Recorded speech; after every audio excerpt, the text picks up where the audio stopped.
Fireside Tales.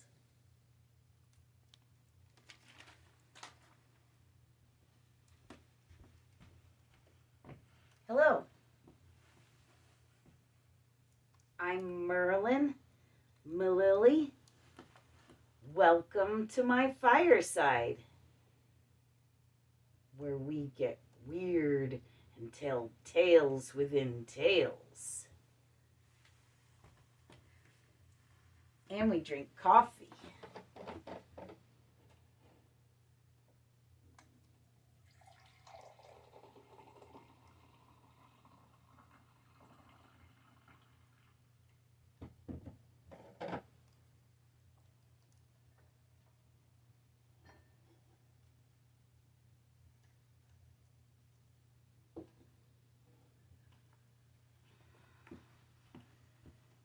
And I drink coffee out of my skull mug because I'm a deadhead. And every week I tell the story of the Grateful Dead. Tales within tales. Not only because I'm a deadhead, but because I feel it's a story about reincarnation. And because it was told to me by a deadhead, by a fire, which is how I believe it should be told.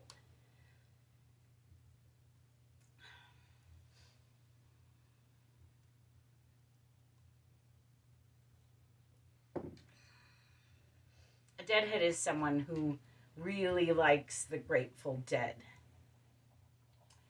And the story of the Grateful Dead is from the Tibetan Book of the Dead. They found the name in a Funkin' Wagnall's dictionary. The band did. They originally were called Mother McCree's Uptown Jug Champions. And then they went with the Warlocks. But at the time in 1964, the Velvet Underground also was going by the Warlocks. So they were like, no, we have to get another name. And so they found the Grateful Dead in a Funkin' Wagnall's dictionary obscurely, because it's not really a dictionary thing. But there it was, and there it went. And in our very first episode, I explained to you all a connection that I have with the Grateful Dead, so that gives the whole thing another layer of meaning. And then there's the reincarnation bit involved in the story, and I think it's a story about reincarnation, and it's an old Buddhist story, and the Buddhists believe in reincarnation. So every week here at Fireside Tales, I discuss reincarnation. We discuss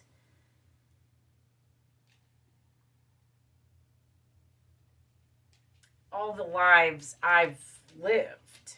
I've been meditating since I was a teenager, and I've been going since I was a teenager meditatively to a place called the Akasha, or the Akashic Records. It's a meditative library where every soul has a book.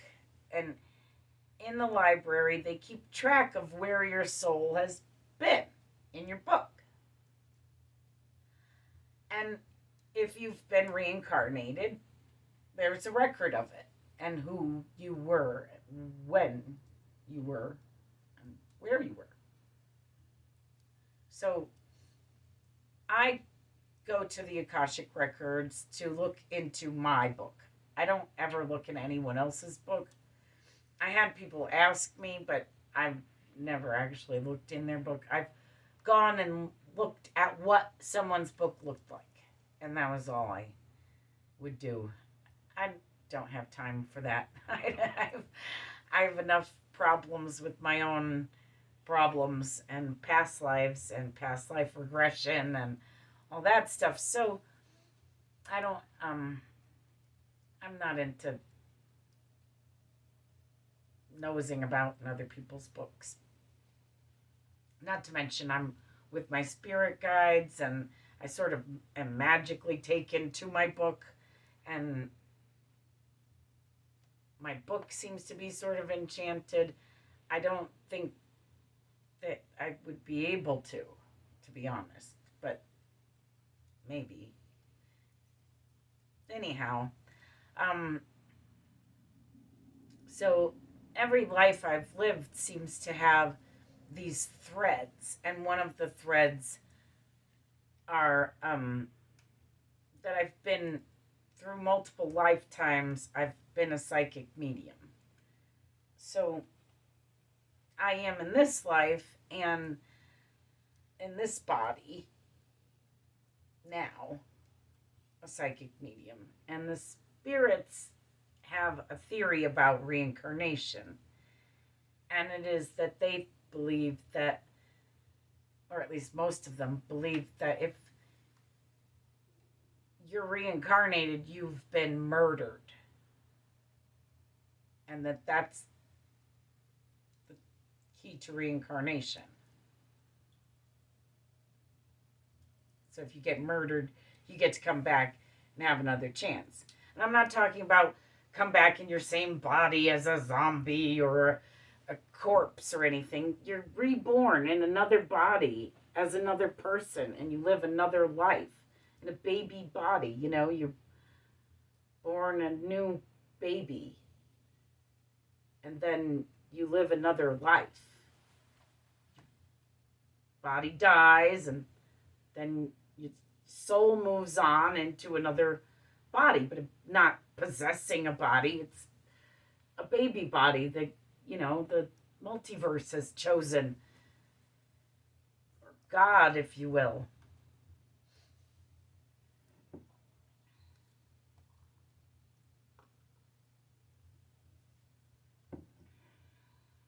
So I'm going to tell the story of the Grateful Dead, how it was told to me by a deadhead, by a fire, how it should be told.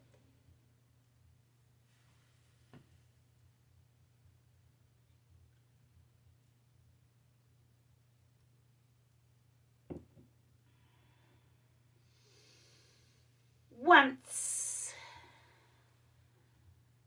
there was a traveler.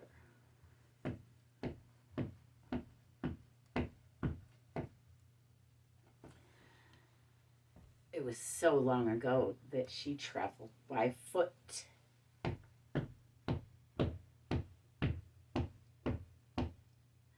One day, while hiking along the countryside, she stumbled upon a village. But in the village, there was a ruckus.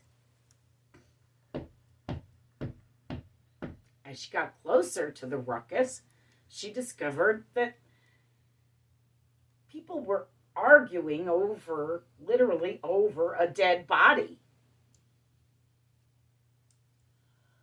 Excuse me. Traveler. Excuse me. Thought this was just atrocious. Excuse me.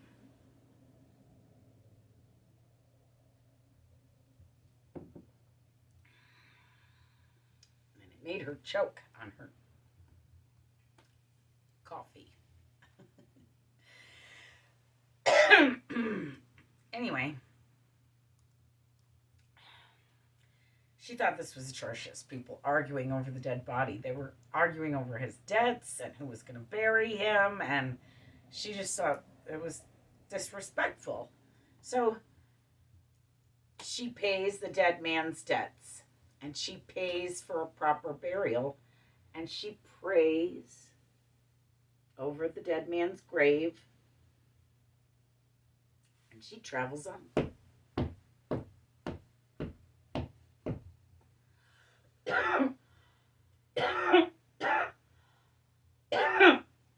Excuse me. Okay, got a little frog in there.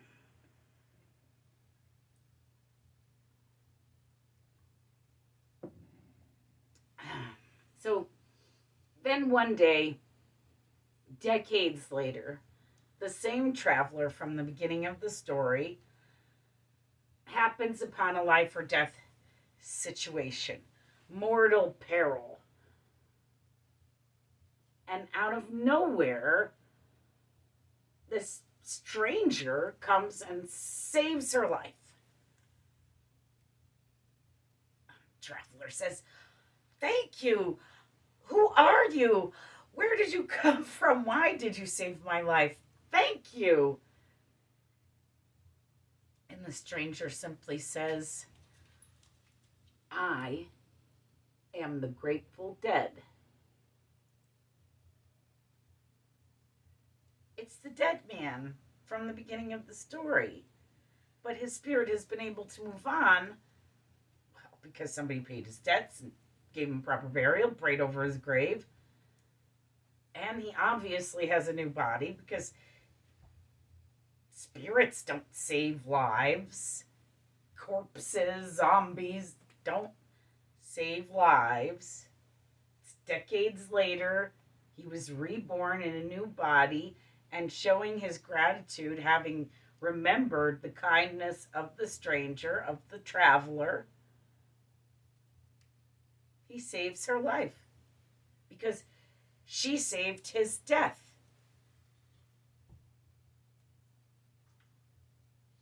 It's a story about reincarnation.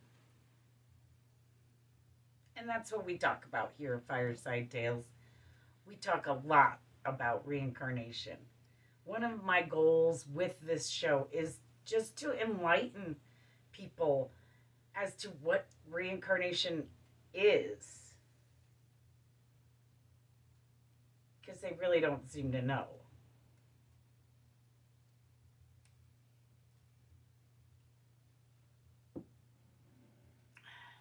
So I talked a little bit about my threads, saying that being a psychic medium is one of my threads. These are things that every life seems to have in common. And I have a bunch of other threads. They are walking, not just walking long distances, walking every day. I'd still walk every day at least a mile. And part of the walking thing is because I've always had dogs. So dogs need walks. But dogs are also a thread. But it seems as if when I don't have these things in my life is somehow imbalanced or thrown out of whack. There have been a couple of lives where I didn't have dogs. And if I did, I swear I would have been a whole lot less miserable. So the miserable thing is sort of a thread, but art, music, stars, stargazing, nights with a K, nature, mountains, math, writing, and I'm not talking like simple math or simple writing, but like writing books and making up my own form of mathematics and like real major math and major writing and major reading. Like I'm still a crazy reader. I have to have at least a couple of different books at a time. I have to have one for my purse. I have to have one for the bathroom. I have to have one for before bed. I need a book for those things, and it has to be a different book for each of those things. So I'm typically reading at least 3 books at a time. So it's not just reading, it's reading.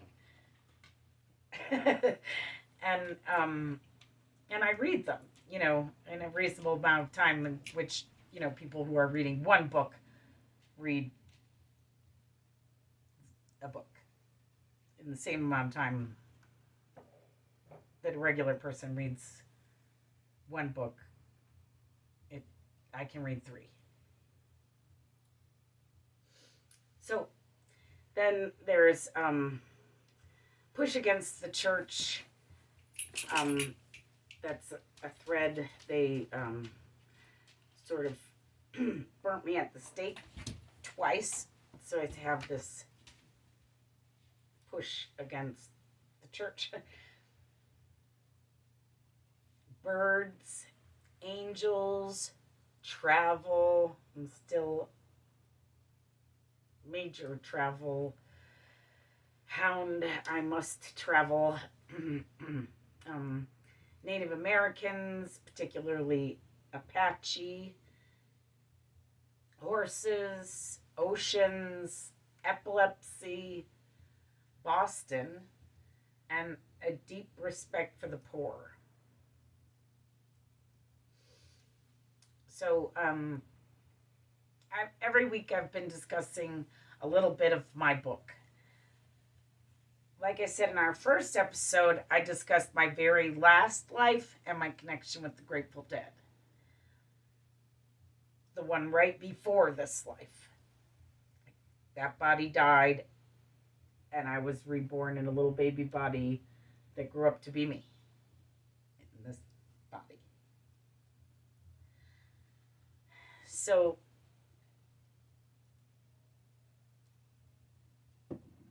then in our second episode, I went all the way back to the very beginning of my book.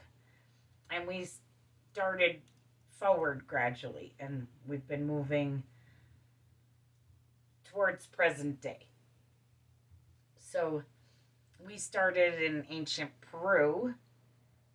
And then I discussed interdimensional travel and having been a cloud bird in a place called High Earth. And then I discussed ancient Tibet. And then I discussed ancient Egypt. And then I discussed 2 lives in ancient Sumeria. And then I went from ancient Sumeria to ancient Greece in 1 life. And this life in my book has this watermark. I don't know how else to describe it. Everything before the mark is light and dry and sandy, and everything after the mark is wet and dark and muddy. So I think it's a watermark. I think it marks the Great Flood, and it seems to mark when time changed from BC to AD.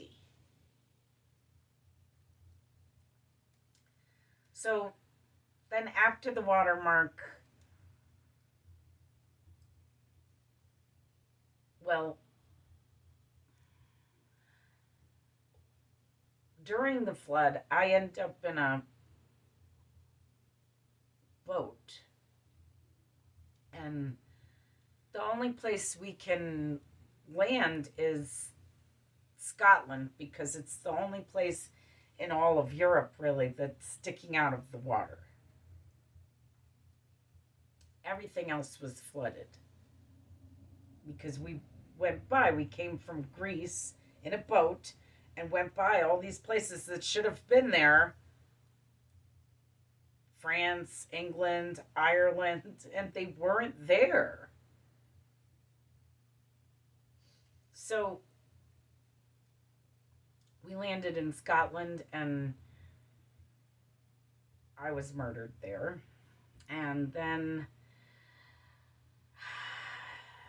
I discussed more interdimensional travel and a life in Old England, Ireland, and Scotland, all at once. Traveler. Um, then we discussed a life in Byzantium and then one in Constantinople. Those are both the same region, different time periods. And they're both modern day Turkey. Then I discussed 2 lives in France. Both of them I was burnt at the stake.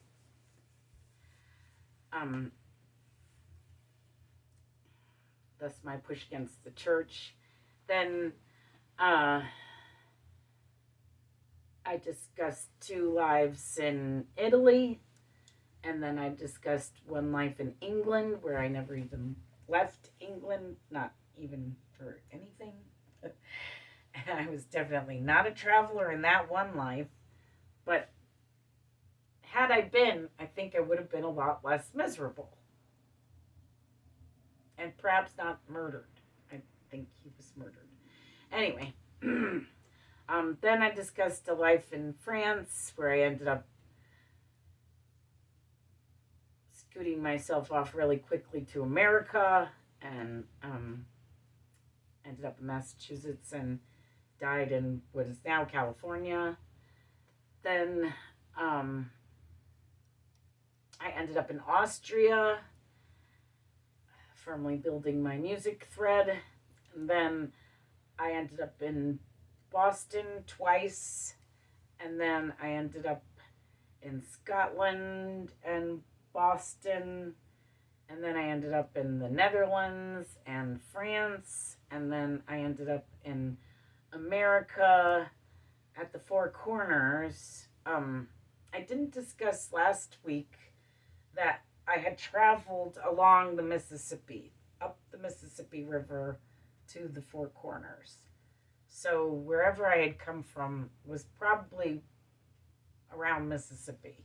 And I do end up in Mississippi again, and I'll discuss that life in next week's episode, I believe. So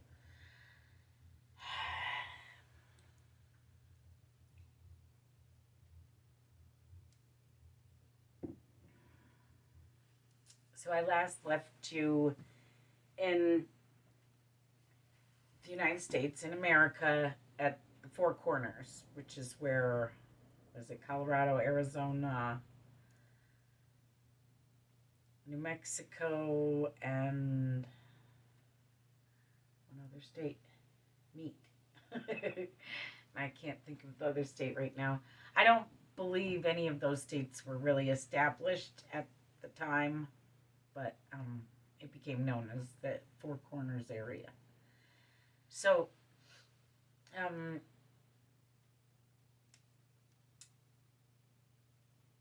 I last left you in 1901, the life of a girl. I've mostly been a girl. When I'm a man or a boy, I'm an awkward man or boy. Because I believe that's because I've mostly been a woman. I know how to be a woman, but being a man is a little more complicated, I guess, for me. So, now I pick back up in 1901, just outside St. Petersburg, Russia, in the Tsar's village. I was born in the Alexander Palace. I was a girl. Born technically the Grand Duchess of Russia. Though I never used the title. My father was the last Tsar of Russia, Nicholas II. My mother was the Tsarina and England's Queen Victoria's granddaughter. So Queen Victoria was my great-grandmother.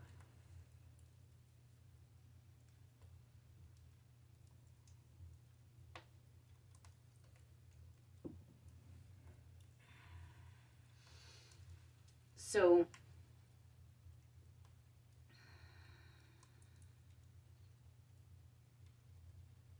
my mother's name was Alexandra, and I was in this life Anastasia Romanoff, in this life that I'm discussing today.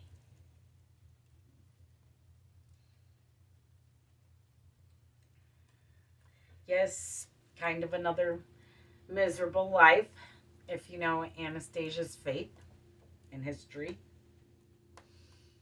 But I remember the opulent, overly fancy ballrooms and occasions. I was born in a palace.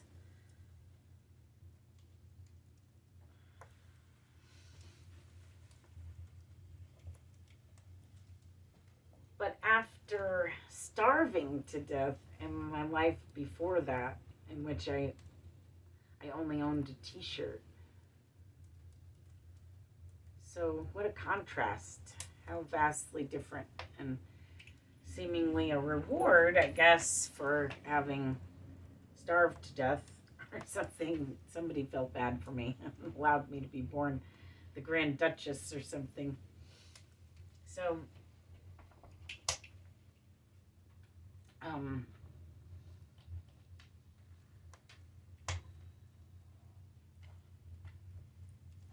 so the new life, my new life was so vastly different from the one previous, and I'm sure I was a psychic medium, so I knew that it was different, vastly different. And this new life was so rich and so fancy, so gilded. My mother sheltered us, though. And the Alexander Palace was the least opulent of all the palaces. And our furnishings were modest and simple. We slept on cots. We didn't even have beds. And I never even had my own bedroom. I shared it with my sister.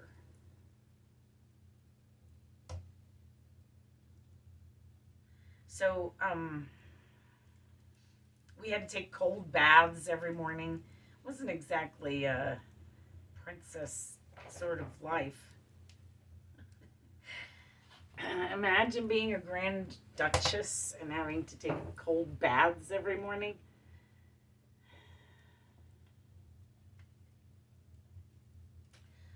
My parents wanted us to have a simple life. Never mind that our lives were anything but simple because of who they were. They tried to allow us a simple life, but really all it did was separate us from people who thought we had a fancy life, which we did, regardless of our cold baths. I still hate cold baths. I won't take them. I don't like them. I hate cold baths. I think it's unnecessary, and I don't think poor people take them either. So why does the Grand Duchess have to take them?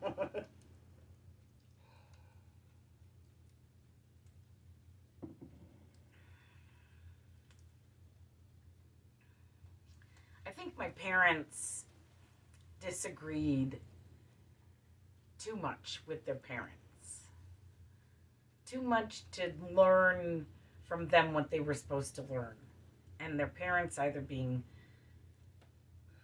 inept or not having been taught in the first place what they were supposed to teach their children as Tsar and Tsarina. They weren't taught how to be those things, and they didn't want to be those things. They were both quite shy. My father was a small guy, and he was always bossed around by all these big Russian guys. And he was a good guy. And All his predecessors had been autocratic and dictators. And he wasn't. He just wasn't. He wasn't that way. He was really rather democratic. And he made the little parliament that they have, I think it's called the Dupa now, which is, it's more of a democratic system than the Tsar saying what's what about everything and not referring to any of the people about any of it. He never felt that that was right or what he should be doing. He wanted to get other people's opinions.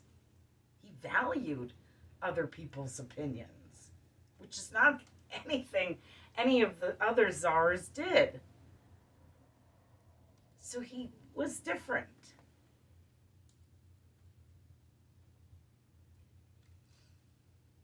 But he wasn't greedy. And he didn't deserve the fate that he got. I don't think he should have ever signed his czarship away. He should have just changed it. And he did. He established a more democratic system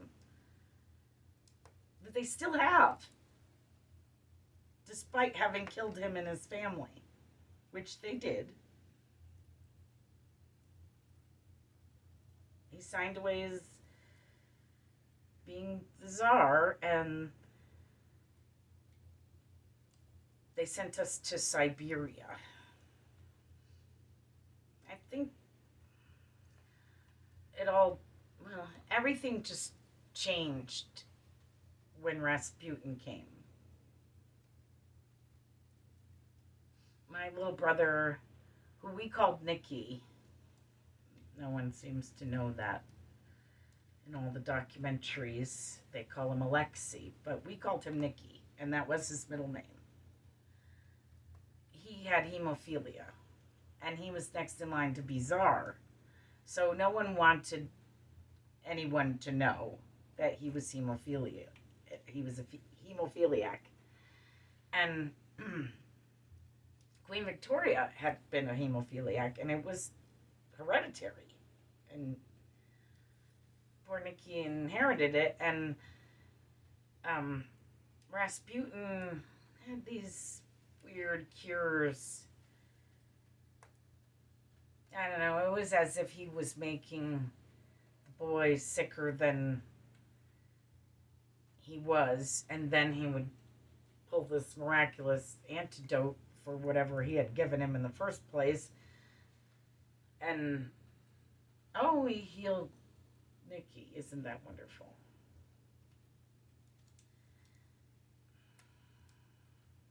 I was frightened of Rasputin. I think everyone was frightened of him. I know my mother was, and I'm pretty sure my father was too, though he didn't let off. But we were all frightened of him. And when he came, everything changed. And he told us that if anything happened to him, if somebody tried to take him out, that our whole family would be killed within 2 years. And someone did kill him. And within 2 years, our whole family was killed.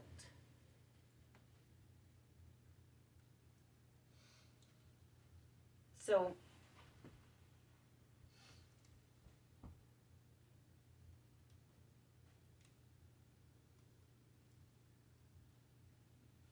I think Rasputin was a spy for those who ultimately murdered my family. I think he was a plant, and I think he knew just enough to make it seem like he was healing Nicky, but he wasn't really healing Nicky.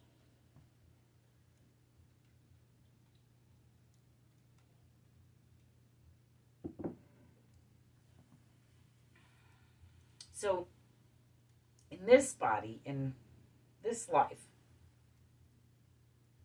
as Merlin Mililli, well, I used to be known, my given name was Beth Gata, and I used to work at an art gallery in Huntington, Connecticut, called Frame and Save.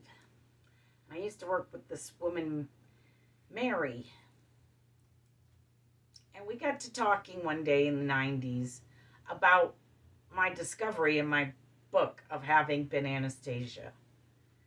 And I told Mary that I didn't know anything about the real Anastasia or the story. And then I proceeded to tell her what I knew of like my last year. And I said that I escaped, where they murdered the rest of my family. My little brother and I escaped. I told Mary this in the 90s, and I didn't know Anastasia's real story. You know, what anybody tells in the history books or whatever. The newspapers. So Mary says, "Oh, that's interesting." And then she tells me that there's this woman that says she's Anastasia. And I told Mary about this girl. Nikki and I had run off. And we ran into this girl who said she was going to help us. And said she didn't, she seemed to not recognize us as Grand Duke and Duchess. So we were hungry. We'd been in the forest for a while, and Siberian forest is not friendly. Though it was summer when we arrived. By the time we met this girl and her family, it was getting to be winter, and that's why we kind of clung to them, because we needed some food and some shelter, and we were cold. And so they fed us, and they let us live in this weird greenhouse thing for the winter. And then the following summer, on my 18th birthday, they made me a cake and sang me happy birthday, and then hit me and my brother in the head with a sledgehammer and killed us.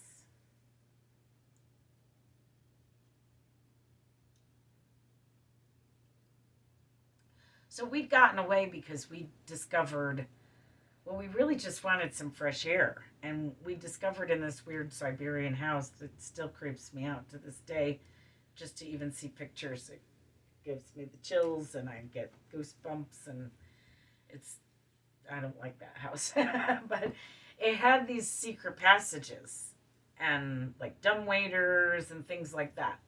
And me and Nikki got to running around. We were kids, and finding these secret passages. We found one that led to the basement and thusly to outside. And we went outside to get some fresh air. We didn't tell anybody about it because we couldn't. Once we came back in, there were guards everywhere, and we went unnoticed. We just went out. We didn't think of escaping. We just went out to get some fresh air. We just wanted to play.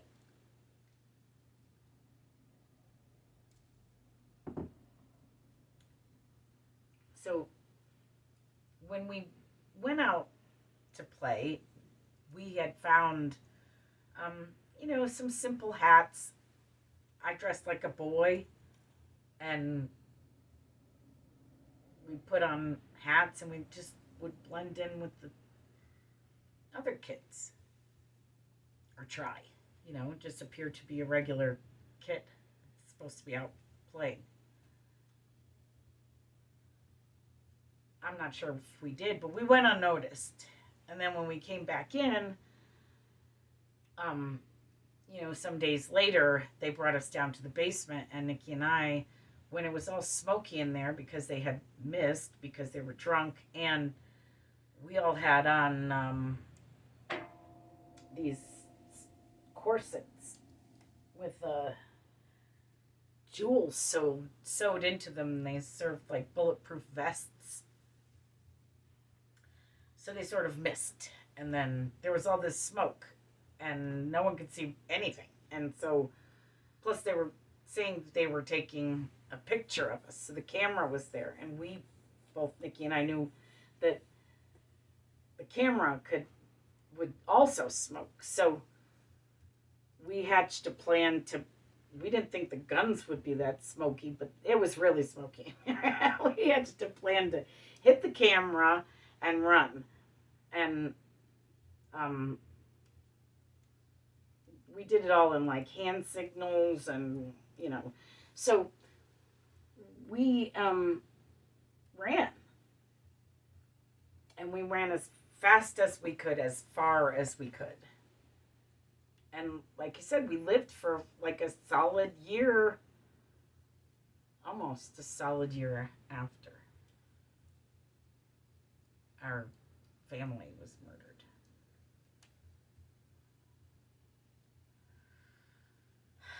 So, yeah, I believe Anastasia died on her 18th birthday, June 18th, 1919. Her 18th birthday. So that's a little weird pattern. Last life, I died on my 11th birthday, and then this life, I believe I died on my 18th birthday. I made it to 18, but that's not very far. And it's technically only 17 years because died on my birthday. So marks the end of the 17 years. It should have been the beginning of my 18 years, but I didn't have 18 years. So in 2000, the Russian Orthodox Church canonized the Romanovs. So canonized again. Woo-woo! Isn't that exciting? I guess I'm a saint.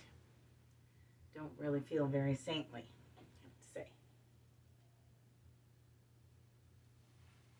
So the other thing we do here at Fireside Tales every week is I sing David Crosby's Deja Vu, because I believe it's a song about reincarnation. I think Deja Vu is about reincarnation, but not all of it. I think some of those little snippets that are just, you've seen that exact exchange of events before, and I think that comes from our dreams. But when you arrive somewhere and you just know you've been there before, but you haven't actually been there before, not in this life anyway, but you know what's around the next corner, you know what the buildings looked like 100 years ago. That, I believe, is a past life reincarnation thing. So, I did turn that. Okay. To get my pick.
before, I would probably know just what to do. Don't you? If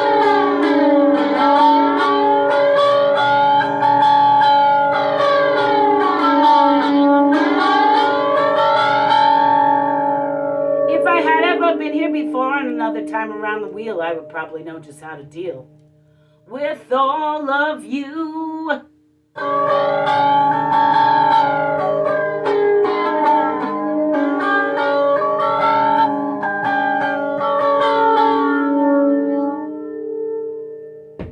And I feel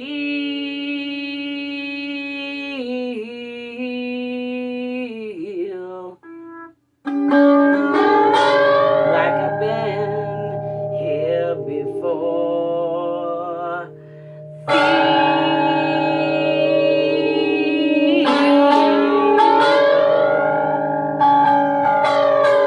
Like I've been here before, and you know, it makes me wonder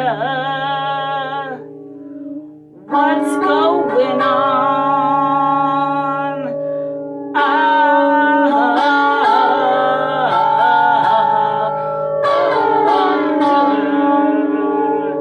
the ground.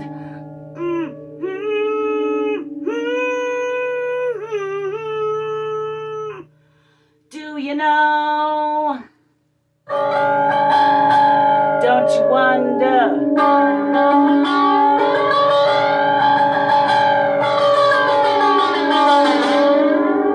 What's going on down under you?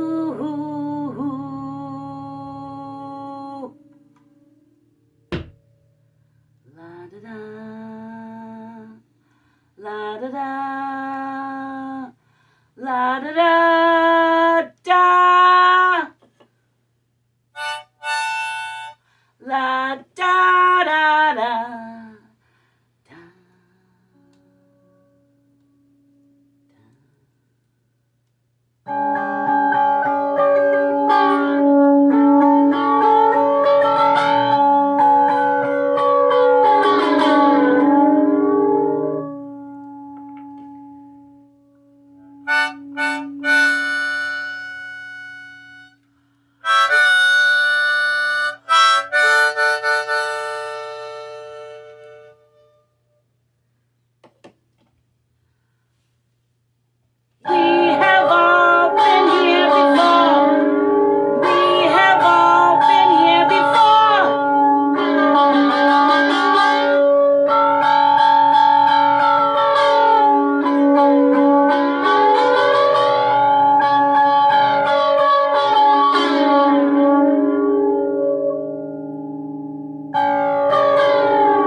Well, thanks for watching. I guess that's it for me today. Have a weird and wonderful weekend. A Mililli Studios production.